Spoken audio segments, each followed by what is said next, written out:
আজকে যে টপিকটা নিয়ে আমি আপনাদের সামনে কথা বলবো সেটা হচ্ছে আমাদের ধর্মীয় জীবনে, সামাজিক জীবনে, রাষ্ট্রীয় জীবনে ঐক্যবদ্ধ থাকার গুরুত্ব। The importance of unity in our life. আমরা ঐক্যবদ্ধ থাকতে চাই কি চাই না? এই আপনাদের গলার আওয়াজ। আমরা ঐক্যবদ্ধ জীবন যাপন করতে চাই কি চাই না?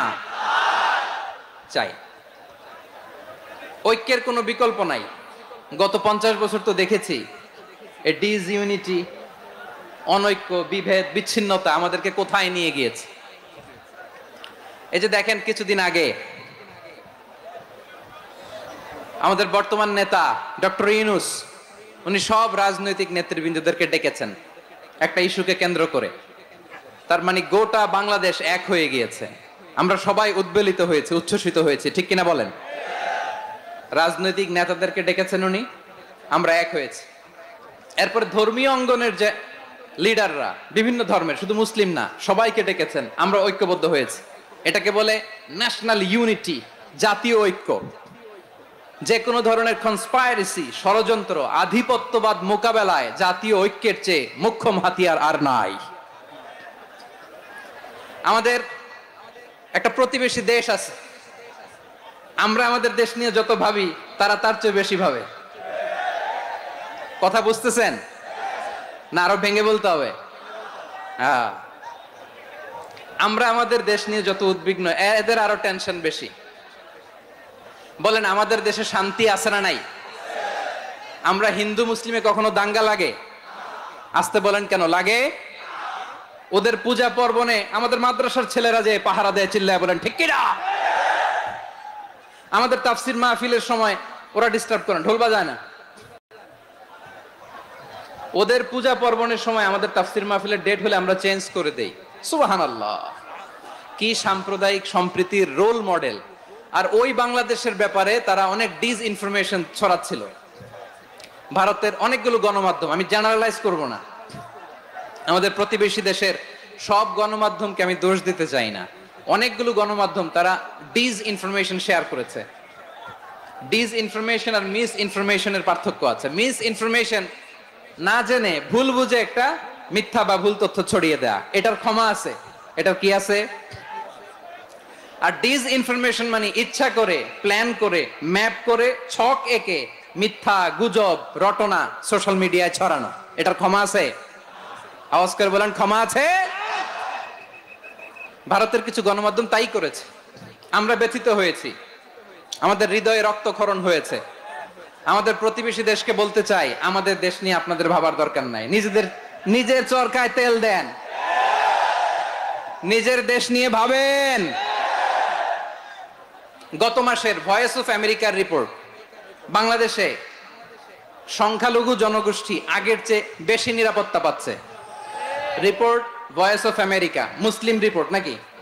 মুসলিম জরিপ, ভয়েস অফ আমেরিকা। কথা বুঝে নাই বোধহয়। ভয়েস অফ আমেরিকা কি আমাদের রিপোর্ট? না, ভয়েস অফ আমেরিকার জরিপ বাংলাদেশের সংখ্যালঘু। শুধু এখানেই শেষ না, মাইক্রোসফটের একটা জরিপ শোনায় আপনাদেরকে। তারা সারা পৃথিবীতে গুজব, ভুয়া আর মিথ্যা নিউজ ছড়ানোতে কোন দেশ সেরা একটা রিপোর্ট করেছে। এর মধ্যে 1 নম্বরে এসেছে ভারতের নাম। মাইক্রোসফট তো মুসলমানরা চালায় না? কথা বোঝে নাই বোধহয়। প্রতিবেশী দেশকে বলবো, আপনারা নিজের চরকায় তেল দেন, আপনারাও শান্তিতে থাকেন, আমাদেরকেও শান্তিতে থাকতে দেন। সব চেঞ্জ করা যায়, প্রতিবেশী চেঞ্জ করা যায় না। আমাদের ল্যান্ড তাদের ল্যান্ড, পাশাপাশি। আমরা চাই তারাও সুখে থাক, আমরাও সুখে থাকি, ঠিক কিনা? কিন্তু প্রতিবেশী হলে বন্ধুত্বপূর্ণ আচরণ করতে হয়। প্রতিবেশী যদি বন্ধু না হয়ে প্রভু হতে চায়, এরকম দানব প্রতিবেশী কেউ চায় না। ভারত যদি বন্ধুত্ব উপহার দেয়, আমরাও বন্ধুত্ব দিব। কি বলেন? তারা যদি বন্ধু সুলভ আচরণ করে, আমরাও বন্ধুত্ব উপহার দেব। কারণ আমাদের পররাষ্ট্র নীতি হচ্ছে সবার সাথে বন্ধুত্ব, কারোর সাথে বৈরিতা নয়। আলহামদুলিল্লাহ বলেন, কত চমৎকার পলিসি আমাদের। আমরা নির্বিবাদী, আমরা বাংলাদেশিরা শান্তিকামী। We are proud of that. এজন্য আমরা গর্ববোধ করি। আমাদের পররাষ্ট্র নীতি সবার সাথে বন্ধুত্ব, কারোর সাথে শত্রুতা নয়। তাই প্রতিবেশী দেশকে বলবো, আমার ভাইয়েরা, আপনারাও আমাদের ভাই, বন্ধুত্ব দিলে বন্ধুত্ব পাবেন। বন্ধুত্ব ইজ ওয়েলকাম, দাদাগিরি নয়। বন্ধুত্ব ওয়েলকাম, দাদাগিরি নয়, লাউড এন্ড ক্লিয়ার। ভারত যদি বন্ধুত্ব দেখায় বন্ধুত্ব পাবে, কিন্তু ভারত যদি বাংলাদেশে আধিপত্যবাদ বিস্তার করতে চায়, বাংলাদেশের 18 কোটি জনগণ সেটা রুখে দেবে। ভারত যদি গৌর গোবিন্দের ভূমিকায় নামতে চায়, দেশের 18 কোটি মুসলমান শাহজালালের ভূমিকায় নামবে।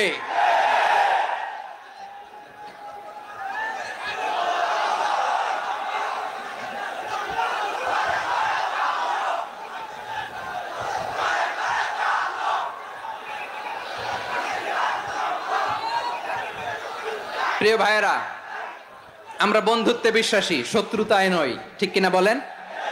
আল্লাহ আমাদেরকে বোঝার তৌফিক দান করুক। তাহলে এই যে তারা বলেছে এদেশে সংখ্যালঘুরা কষ্টে আছে, দুঃখে আছে, এটা কি ঠিক? বলেন, এটা কি ঠিক? না, তারা ডিস ইনফরমেশন শেয়ার করেছে, এটা ঠিক নয়। আমার প্রতিবেশী বন্ধু রাষ্ট্রকে বলবো, আপনারা এটা করবেন না, এটা করবেন না। আমরা শান্তিতে আছি, আপনারাও শান্তিতে থাকেন, আমাদেরকেও শান্তিতে থাকতে দেন। এই যে চিটাগাং এর অ্যাডভোকেট আলিফ হত্যাকাণ্ডে গোটা বাংলাদেশ আমরা ধৈর্যের পরাকাষ্ঠা দেখিয়েছে, চিল্লায় বলেন ঠিক কিনা? আমাদের নেতা আমাদেরকে ডেকেছে, আমরা শান্ত থেকেছি। আমরা শান্ত থাকতে চাই, আমরা ঐক্যবদ্ধ থাকতে চাই। যে কোনো ষড়যন্ত্র রুখে দেওয়ার জন্য ঐক্যবদ্ধ প্রচেষ্টার কোনো বিকল্প নাই। তাই আজকের আলোচনার ছোট্ট একটা টপিক আমি শিরোনাম ঠিক করেছি, আমাদের জীবনে, সমাজ জীবনে, ধর্মীয় জীবনে, রাষ্ট্রীয় জীবনে ঐক্যবদ্ধ থাকার গুরুত্ব। এবার আওয়াজ করে পেকুয়ার ভাইয়েরা বলেন, আমরা ঐক্যবদ্ধ জীবনযাপন করতে চাই কি চাই না?